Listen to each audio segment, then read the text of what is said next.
capítulo 5. Quizás hoy. Por Ricardo Rodríguez. Quizás hoy será el día que regrese, quizás hoy podré su rostro acariciar y decirle que le amo como siempre y que a pesar de todo sigo siendo igual. Por años, las palabras "tú no sabes lo que he pasado" eran suficientes para yo evitar entrar en conversaciones íntimas y posiblemente vergonzosas que quizás no serían apreciadas, me harían perder el tiempo y de nuevo revivir la pena. Por lo menos, así pensaba yo. Hoy en día siento que ya no basta con hablar generalidades. Creo que es necesario hablar francamente de los fracasos personales de nuestras vidas, compartiendo aquellos procesos, aún vergonzosos, que hemos atravesado en nuestro caminar. Esto conlleva explicar detalles dolorosos con el fin de poder llegar al corazón con una genuina convicción de lo que se ha aprendido en el proceso para que otros puedan ser restaurados y sanados. Mi sincera motivación, por encima de todo, es que de una vez y por todas quede claro que el pecado destruye, condena y te lleva a la ruina física, emocional y espiritual. Pero el amor de Dios, junto con el arrepentimiento y el perdón, te puede levantar de los abismos más profundos y llenarte de esperanza y felicidad una vez más. Es importante dejar saber que los procesos difíciles de nuestras vidas son indiscutiblemente necesarios y que cada uno representa otra oportunidad más para que Dios se glorifique y nuestro espíritu se fortalezca. Todo aquel que quiera alcanzar las alturas de los grandes hombres de Dios tiene que ser sometido a estos procesos humillantes y quebrantadores, con el fin de ser perfeccionado y elevado a un mayor conocimiento del corazón del Padre. Ser grandes, no en fama ni fortuna, sino en la poderosa unción del Espíritu Santo. La unción que conmueve de manera sobrenatural a un corazón quebrantado y destruido para ser levantado en fe y esperanza, reflejando el poder transformador de la gracia y misericordia que solo Dios puede ofrecer. Hermanos, yo mismo no pretendo haberlo ya alcanzado, pero una cosa hago. Olvidando ciertamente lo que queda atrás, y extendiéndome a lo que está delante, prosigo a la meta, al premio del supremo llamamiento de Dios en Cristo Jesús. Filipenses 3, 13, 14, RV 60. En mis viajes ministeriales, he recibido testimonios de personas mencionándome la unción conmovedora que hay detrás de mis canciones. Me hablan de cómo el Espíritu de Dios se mueve a través de ellas y el impacto que han tenido esas canciones en sus vidas y las de sus familiares. Yo mismo doy testimonio de cómo unas simples palabras junto a una melodía han quebrantado corazones y sacado lágrimas cuando menos me imaginaba. Pero ahí está una de las grandes diferencias entre la música secular y la sacra. Por muy bella que sea la melodía, o cuán elocuente o poética sea la letra, sin la unción del Espíritu ésta se convierte en algo pasajero y superficial, que nunca causará cambios radicales ni impacto profundo en las vidas de aquellos que la escuchan. La unción es indispensable para poder ser útil en el servicio de Dios. Comprendí desde muy temprana edad que el nivel de unción derramado sobre mi vida y reflejado en mi ministerio estaba directamente conectado a los procesos que Dios me había permitido atravesar. Así como la aceituna era aplastada y quebrantada con el fin de que fluyera el aceite, de igual manera yo tenía que ser aplastado y quebrantado para que esa unción que sana, restaura y levanta al caído pudiera fluir de mis heridas. El precio es grande, el camino es doloroso y casi siempre solitario, pero vale la pena y es necesario ser procesado por Dios si quieres tener la unción que fluye desde las heridas. Recuerdo que en los meses después que Susie y yo nos divorciamos, buscando algún consuelo, me refugiaba en la música diariamente. No era nada nuevo para mí, ya que desde niño había sido parte de mi rutina y algo que siempre me daba ánimo y aliento.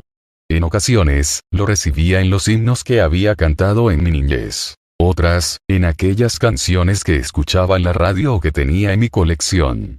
Pero más que todo, cuando me sentaba en el piano y dejaba mi mundo atrás para tener esos momentos de adoración. Allí sentía el mayor alivio de mi dolor. Muchas veces no había ideas ni melodías que desarrollar, y menos deseos de componer, pero me traía un poco de paz cuando mis manos tocaban las teclas, y como obra milagrosa, me perdía en el sonido de aquel antiguo instrumento.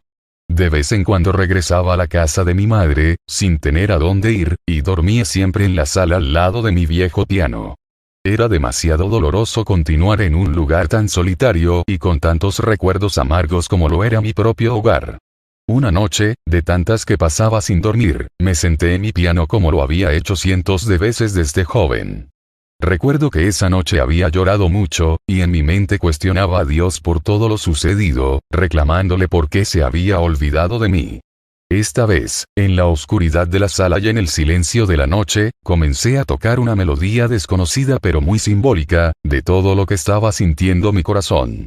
Una vez más volvieron a fluir las lágrimas y honestamente no sé si fue la melodía o mi estado emocional, pero fui impactado profundamente por las notas que estaba tocando.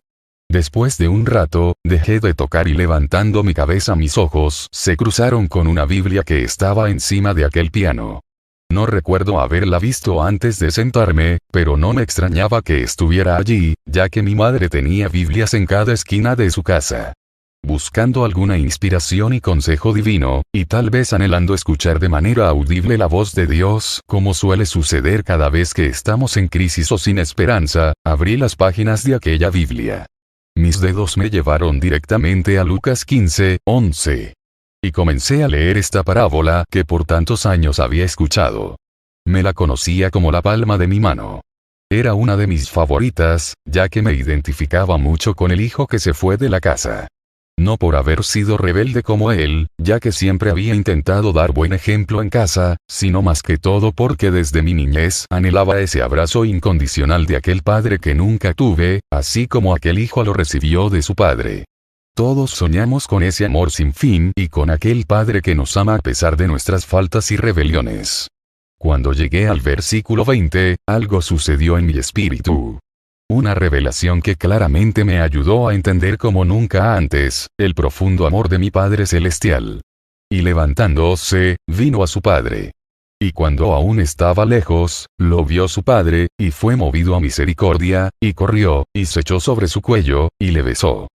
Lucas 15:20, RV 60. Tiempo de confrontación y quebrantamiento. En ese momento me di cuenta que ya no estaba solo en aquella sala, que había algo sobrenatural moviéndose en la atmósfera. Algo que estaba sacudiendo mi interior y, a la vez, confrontando mis sentimientos. Sentí temor, y me tiré al piso. Había un amor incomprensible que inundaba mi mente y mi corazón.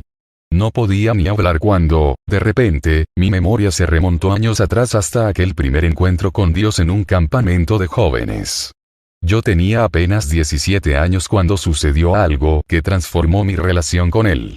Recuerdo que había llegado al campamento con la intención de pasarla chévere con mis amigos. Si Dios me hablaba, bien, pero honestamente no era algo que estaba buscando.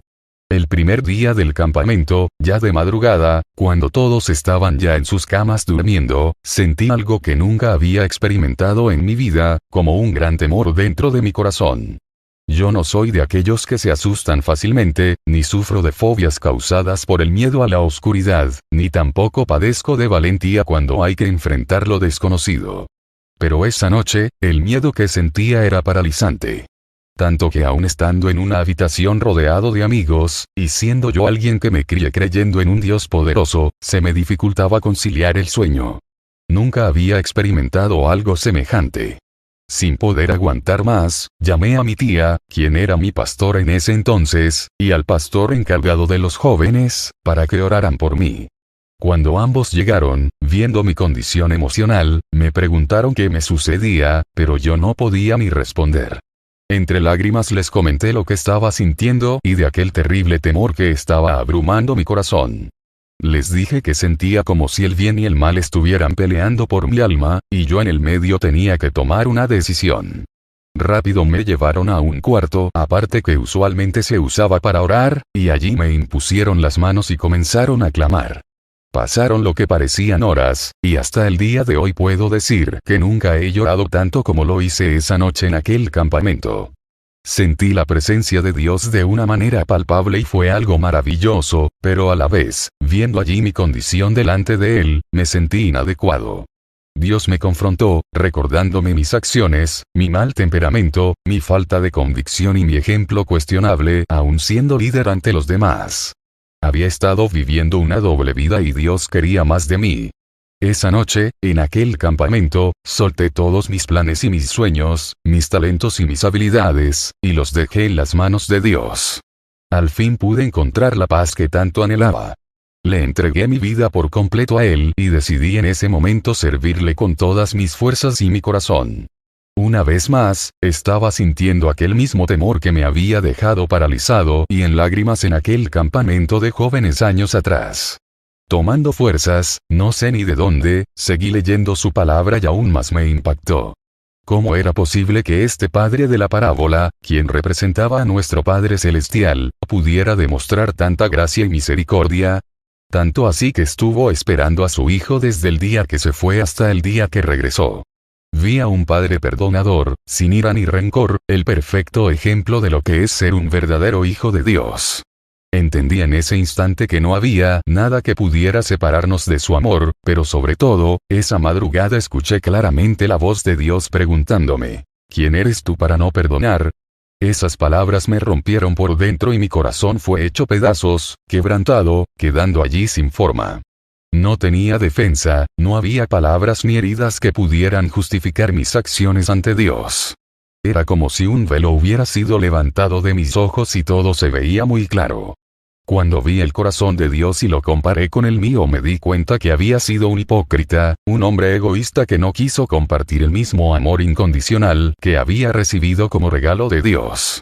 Pude ver en mi mente, como si fuera una película, las muchas veces que insulté a Susie, dejándole saber con lujo de detalle lo mal que pensaba de ella. Tantos momentos en que me pidió perdón, y yo solo le ofrecí miradas de desprecio. La humillé, recordándole en cada oportunidad que encontraba todo lo que me había hecho. No tuve amor ni compasión, aun cuando yo sabía que ella no tenía a nadie más y que, poco a poco, se estaba hundiendo en un mar de pena y dolor. Sabiendo que yo era el único que podía ofrecerle un salvavidas, aquel que tenía en sus manos el poder para rescatarle y darle otra oportunidad de vivir, cuando más me necesitaba en ese momento crucial y decisivo, crucé los brazos sin misericordia y la dejé morir. Me sentí avergonzado e incapaz de recibir lo que Dios me estaba ofreciendo en ese momento, su amor incondicional. ¿Cómo pude haber sido tan cruel con palabras que salieron de mi boca tantas veces y después subirme al altar y alabar a Dios como si nada? ¿Cómo habrá sido la compasión de Dios para conmigo en esos meses, que aun cuando yo no vivía lo que cantaba, Él derramaba su gloria fielmente sobre mí y me respaldaba? Habrá sido porque me tenía lástima, porque comprendía mi dolor y todo lo que yo estaba atravesando. Tal vez, pensaba yo. Como lo hizo en aquel campamento, Dios de nuevo me estaba confrontando. Me estaba pidiendo algo. Pero esta vez no eran mis talentos ni mis dones, no estaba buscando que le entregara mis sueños ni mis ilusiones. Ahora Dios estaba pidiendo algo de mí que yo no había querido soltar, algo que era mucho más difícil, pero que al hacerlo cambiaría mi destino para siempre. Dios estaba pidiendo mi perdón. Yo había estado luchando por meses con el dolor de la traición de Susie, y aunque aparentaba delante de todos que estaba bien, por dentro estaba destruido. La ira y el rencor me estaban consumiendo lentamente y no encontraba paz, aún ni para dormir. Una vez más había llegado el momento decisivo, esa encrucijada que marcaría un antes y un después. Yo sabía lo que tenía que hacer, y por fin me rendí. Al hacerlo sentí ese abrazo del Padre que tanto anhelaba. Pude palpar su amor y experimentar su comprensión, y algo más relevante que nunca esperaba sucedió. Escuché su voz susurrándome al oído las palabras que tanto necesitaba escuchar. No estás solo. Yo estoy contigo. Hasta el momento, Dios había guardado silencio, y llegué a pensar que se había olvidado de mí. Tal vez no era lo suficientemente importante como para robarle de su tiempo. Tal vez se había escondido y nunca respondería, pensaba. Pero allí de madrugada, en ese cuarto oscuro, en mi peor momento, el Dios de mi niñez se hizo presente de forma extraordinaria. Me demostró su cariño y su atención, y sentí una vez más aquella paz, que tanto me evadía, calmando mi alma. Aquella misma alma que se estaba ahogando en un mar de desesperación y ansiedad minutos antes, ahora encontró el descanso con unas simples palabras del Maestro. Reconocí que nunca me había abandonado, sino que estaba esperando el tiempo perfecto para revelarse y demostrarme su plan. Al final comprendí que mi perdón siempre había sido la llave para abrir esa puerta de bendición, paz y poderosa unción, la cual Él desde el principio tenía preparada para mí. En ese momento tomé la decisión de no ser simplemente alguien a quien Dios le tenía lástima, sino aquel de quien él podía estar orgulloso. ¿Y si la perdono? Perdonar a mi esposa. ¿Podría ser posible? ¿Habría alguna manera de recuperar lo perdido y restaurar nuestro amor? Después de todo lo sucedido, ¿podrá Dios hacer un milagro con este desastre que es nuestro matrimonio? Buscar la reconciliación traería repercusiones no favorables a mi ego. ¿Qué dirían los demás? Pensaba yo. ¿Qué pensarán de mí? Tal vez como alguien débil y sin carácter, ya que iba en contra de todo lo que siempre había dicho. Si mi esposa me es infiel, la dejo sin mirar atrás. Así hablaba mi inmadurez e ignorancia. Estaba seguro que el camino a la restauración sería algo vergonzoso ante mis ojos y los de los demás. Entendí que perdonar a mi esposa significaría compartir su culpa y su pena, que yo también sería señalado como ella, pero estaba claro que no había otra manera de lograrlo. No sería una decisión de simples palabras. No era algo ligero y sin compromiso. Tendría que tomar su lugar y enfrentar todas las consecuencias que eso traería. Estaba decidido. Al recordar, comprendo ahora por qué Dios quebrantó mi corazón esa noche. La única manera por la cual yo podía aceptar esas condiciones y perdonar lo imperdonable era con un corazón nuevo. Mi antigua manera de pensar, mis prejuicios y mi ego jamás darían lugar a la gracia, la misericordia y el perdón. Pero esa noche, Dios comenzó a moldear un nuevo corazón en mi interior y allí entre las cenizas y escombros que habían quedado, después de arrasar con la lógica, la ira y el rencor, se levantó un hombre transformado por el poder y la unción del Espíritu Santo. Alguien dispuesto a luchar, y más que todo, a perdonar. Hubo algo que leí que me ayudó mucho a comprender el poder del perdón, y lo recomiendo a todo aquel que está herido y buscando ser sanado. El escritor David Augsburger, en su libro Perdonar para ser libre, dice: el hombre que perdona paga un precio tremendo, el precio del mal que perdona. Si el Estado perdona a un criminal, la sociedad soporta la carga de las fechorías que han cometido. Si alguien rompe una valiosa reliquia familiar y el dueño lo perdona, éste se hace cargo de la pérdida y el culpable queda libre. Al perdonar, tenemos que cargar con toda nuestra ira ante el pecado del otro, aceptando voluntariamente la responsabilidad por el daño que se nos ha hecho. El libro, además, explica: perdonar no consiste en tomar el camino fácil de mirar hacia otro lado cuando se nos hace algo malo. El perdón jamás equivale a pasar por alto o guiñarle el ojo al pecado. No recibe el mal con ligereza. No acepta la idea piadosa de simular que el mal en realidad no es malo. Perdonar no es simple cortesía, tacto o diplomacia. Tampoco es lo mismo que el simple olvidar. Claro que cuando se perdona se olvida también. Pero pretender que el olvido viene primero es como pretender que la aprobación del examen final sea el requisito de ingreso al curso. Después de aceptar a Cristo como mi Salvador, tomar la decisión de perdonar a mi esposa fue la que mayor impacto tuvo en mi vida, y la más difícil. Todavía tenía mis heridas, la falta de confianza y las dudas con las cuales tendría que lidiar, pero sabía claramente en mi corazón lo que Dios quería que yo hiciera, y eso era suficiente. Me ayudó mucho cuando reflexioné en el cuadro de la cruz y ver allí el ejemplo del verdadero perdón. Ver a Jesús, quien cargó las culpas, sufrió el dolor y enfrentó las consecuencias. Aquel que llevó sobre sus hombros lo que no le pertenecía llevar, pagando el precio del pecado y perdonando a quienes les crucificaban y maldecían sin condiciones ni pretextos. Mejor plano no podía encontrar para comenzar a reconstruir mi vida de nuevo. Jesús lo había hecho por mí, y ahora me tocaba compartir ese perdón con mi esposa. ¿Sería lo suficientemente valiente? ¿Podría aguantar todas las críticas y miradas de desprecio de aquellos que nos rodeaban? Esas eran las preguntas que inundaban mi mente, pero no miraría hacia atrás. Un nuevo cántico. Dios me había visitado y fui quebrantado. Su espíritu me redarguyó y esa noche pude sentir su gloria como nunca antes. Cuando hablamos de la gloria de Dios, siempre nos viene a la mente la paz y felicidad que trae estar cerca de Él. Anhelamos sentir, de manera sobrenatural, un pedazo del cielo y olvidarnos de nuestra vida cotidiana aquí en la tierra. Pero la gloria de Dios resplandece como el alba, trayendo claridad a nuestras vidas. Esa claridad saca a la luz nuestras imperfecciones y nos hace reconocer que todavía nos falta, que no somos lo que pensamos ser, que aunque seamos víctimas de algún mal, no somos quienes para no perdonar, para no amar y demostrar compasión. Eso fue lo que sucedió conmigo esa noche.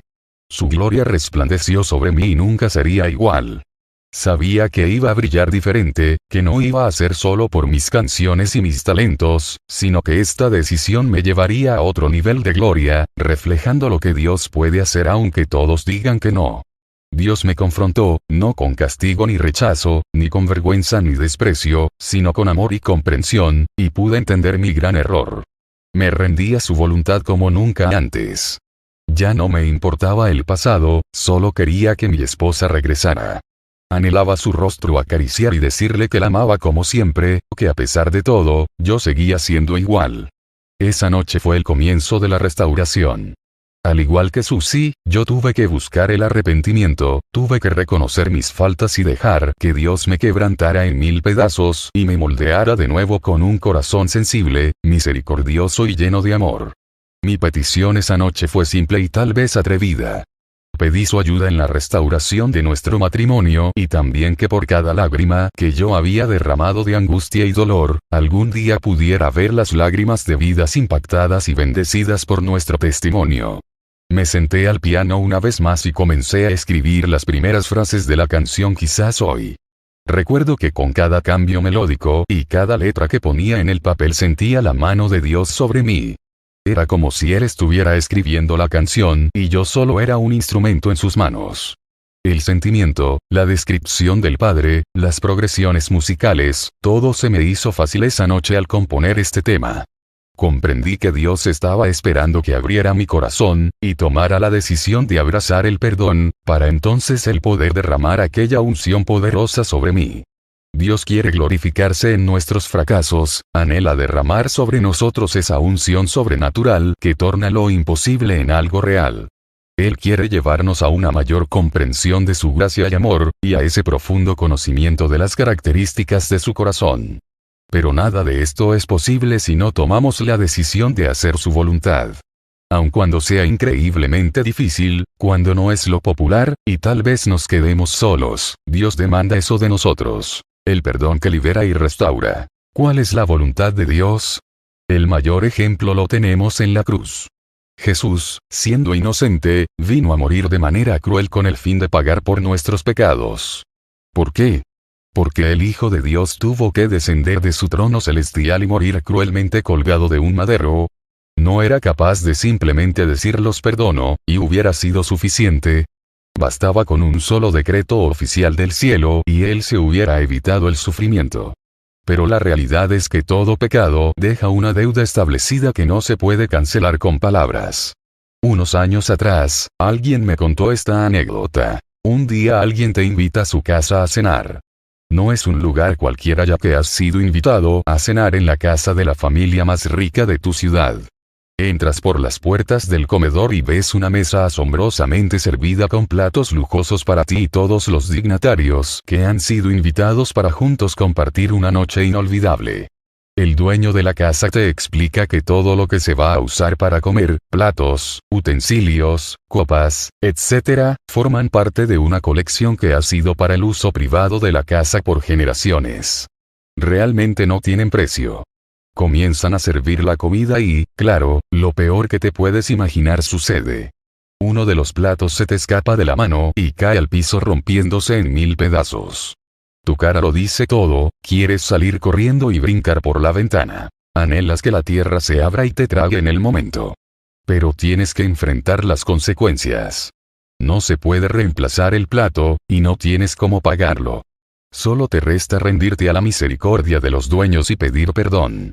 El perdón es dado inmediatamente y eres liberado de toda consecuencia. No tienes que pagar por el daño hecho y nadie te hace sentir mal por ese grave error.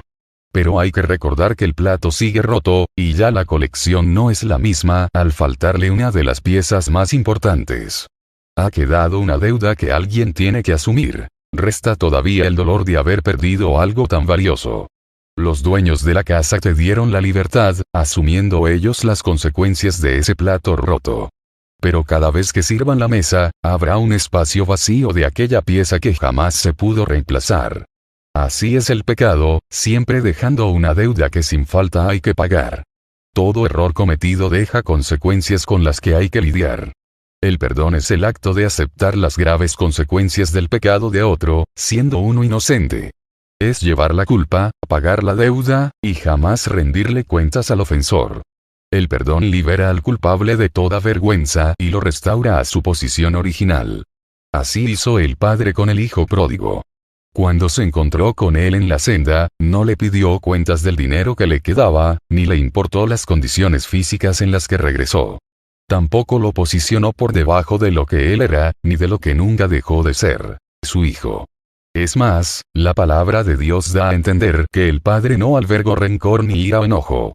Más bien, siempre soñó con el día en el cual su hijo regresara. El perdón estuvo presente desde el instante que su hijo le dio la espalda y se marchó. Así debemos ser. El perdón también tiene resultados secundarios y aquí es donde tal vez muchos no entendemos por qué Dios apasionadamente quiere que perdonemos. 1.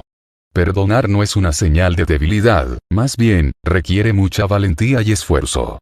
2. Perdonar demuestra nuestra afinidad con el corazón de Dios. 3. Perdonar libera, no solamente al culpable, sino también a la víctima.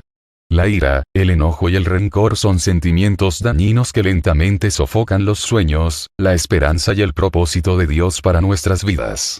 Te amarran a un instante, a un momento de tu pasado y, al final, gobiernan tu presente y anulan tu destino.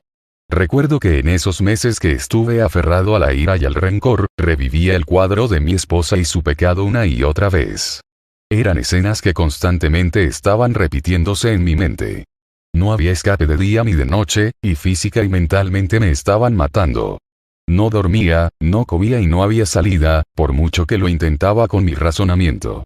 Nunca pensé que lo que el mundo veía como debilidad, la opción que al principio pocos me dieron, al final fue el acto que puso en acción la mano de Dios para sacarme de mi cautividad y devolverme lo que el diablo me había robado. El perdón me liberó. El consejo sabio. En mi corazón estaba claro lo que tenía que hacer, pero el cómo hacerlo me tenía nervioso. Todavía luchaba con aquellos sentimientos dolorosos del rechazo que había vivido, y el enojo y la ira se apoderaban de mí cuando menos los esperaba, como olas de tsunami. Decidí ir a la fuente de sabiduría que siempre había estado presente en mi vida, aquella mujer que me había demostrado el mejor ejemplo de lo que era vivir una vida de integridad y constante oración. Mi madre. Ella siempre me había dado buenos consejos, por lo que, al día siguiente, le pedí unos minutos a solas para conversar. Como siempre, no demoró en sacar tiempo para mí y juntos nos sentamos afuera de su casa para platicar. Abrí mi corazón contándole todo lo que había experimentado la noche anterior. Le dije cómo me sentía de nervioso y las luchas internas que persistían en mi corazón. Después de un largo rato compartiendo mis inseguridades, le pedí su consejo. Yo esperaba lo que cualquier madre con un hijo que había sido herido profundamente hubiera respondido. Una reacción similar a la mía, sin compasión ni misericordia. Sin embargo, sus palabras fueron sutiles y llenas de amor. No dijo nada negativo en contra de Susie, ni mencionó en ningún momento el pasado y aquello tan terrible que nos había llevado al divorcio. Me compartió que había estado orando por mí y mi sanidad interior, pero más que todo por Susie y su corazón lastimado y frágil. También me sorprendió escuchar que había estado intercediendo por nuestro matrimonio y que, en su opinión, la decisión de divorciarnos había sido muy ligera y apresurada. Sin embargo, lo más importante, y lo que más me impactó, fueron las palabras de fe y afirmación que traspasaron mi corazón y derrumbaron toda acechanza del enemigo. Dios todavía puede hacer un milagro. Esas palabras me llenaron de esperanza y me dieron la fuerza que necesitaba para tomar el próximo paso. Era exactamente lo que anhelaba escuchar, pero tenía miedo decirlo. No sé de dónde ni cómo salió la idea, pero pedí su bendición para invitar a Susie al viaje navideño que teníamos planeado en las próximas semanas. Vi en sus ojos y escuché en su voz la respuesta que me dio tranquilidad y puso todo en movimiento. Claro que sí. Terminamos orando y sentí una vez más la paz que solo llega cuando estás en la perfecta voluntad de Dios. Es importante reconocer que la paz que sobrepasa todo entendimiento solo llega a tu vida cuando estás caminando en el diseño y propósito de Dios. No importa si el mundo que te rodea se está derrumbando, si todos los que están a tu lado no están a tu favor, si Dios está contigo, ¿quién contra ti? Ve Romanos 8:31. Él tiene la última palabra y su palabra dice que a los que aman a Dios, todas las cosas les ayudan a bien, esto es, a los que conforme a su propósito son llamados. Romanos 8:28. Si estás cumpliendo el propósito de Dios para tu vida, Él abrirá las puertas y te dará las fuerzas necesarias para lograr tus sueños y llegar a la meta, no importa lo imposible que aparente ser. Entrar una vez más por la puerta de la casa de mi madre me trajo un alivio, y hasta cierto punto, una gran satisfacción. Había tomado la decisión de hablar de nuevo con Susie. Hablar con emociones contenidas, sin palabras lastimosas y con un poco de esperanza. Conversar de nuevo con aquella mujer que en una ocasión me había robado el corazón, que hacía poco tiempo atrás me había hecho reír, soñar y sí, llorar. Pero, ¿cómo reaccionaría ella? No habíamos hablado por varias semanas y desconocía su estado emocional. Yo la había tratado tan mal en cada intento que hacía por acercarse a mí y de seguro estaría con las defensas en alto al responder. Eso me puso nervioso otra vez, pero ni modo, levanté el teléfono y marqué el número. Al escuchar su voz al otro lado de la línea, sentí algo que jamás pensaba volver a sentir. El sonido de su voz me hizo recordar aquella noche que hablamos por teléfono por primera vez. Esa emoción nerviosa de un niño enamorado volvió a tomar control de mí y me sorprendí. La noté diferente, más segura de sí misma, pero con los mismos nervios que yo sentía. Le pregunté por su mamá y su papá, dando vuelta en mi mente cómo la iba a invitar. Me dijo que todos estaban bien y que ella también se sentía mejor. Me parecía tan extraño escucharla hablar de una manera tan distante y separada de mi mundo, pero así es el divorcio. Se pierden los detalles de la intimidad, las costumbres que nos hacen sentir tan a gusto. Cuánto extrañaba su amistad. Pero no me atrevía a decirle nada. Después de un rato en la línea, le mencioné mi gran idea, invitarla a nuestro viaje familiar el próximo enero. No podía ver su rostro, pero percibí su voz temblorosa al otro lado y con ello me dejó entender que estaba sorprendida con mi propuesta. Me preguntó si había hablado con mi mamá, y yo le contesté que sí, que todo estaba aprobado. Su respuesta fue rápida y la que anhelaba escuchar. Iría con nosotros al viaje familiar. Colgamos con amabilidad y cortesía, a nivel de sentirnos un poco incómodos, pero no podíamos esperar nada más después de todo lo vivido. Nos separaba un abismo de desconfianza y dolor. Sus acciones y mis palabras habían causado un efecto no deseado y desastroso. Dos corazones que antes se amaban tanto, ahora luchaban con tan solo decir adiós. Un destello de felicidad. La vi llegar con su mamá, y al bajarse del carro fui hacia ella a saludarla. Después de un beso en la mejilla y un ¿cómo has estado?, caminamos juntos a la orilla del canal que corría no muy lejos de la casa de mi madre. Allí, estando solos por primera vez después de tanto tiempo de no verla, contemplé su rostro y no pude contenerme. Llevé mis manos a su cara y la acaricié. No podía ni hablar, pero con un nudo en la garganta, le susurré 3 simples palabras. Te he extrañado. Ella respondió. Yo también a ti. Hubo un silencio entre ambos mientras nos abrazábamos profunda y largamente, y por un instante, por un momento nada más, todo había vuelto a su lugar. No existía el pasado y nuestro mundo era perfecto. Fue como si Dios nos demostrara un pequeño destello de la felicidad que pudiera existir, si tan solo le diéramos una oportunidad al perdón. Regresamos juntos a donde todos ya se habían reunido para salir de viaje. Teníamos un largo y difícil camino por delante. Y aunque la duda estaba presente y procederíamos con cautela, estábamos esperanzados.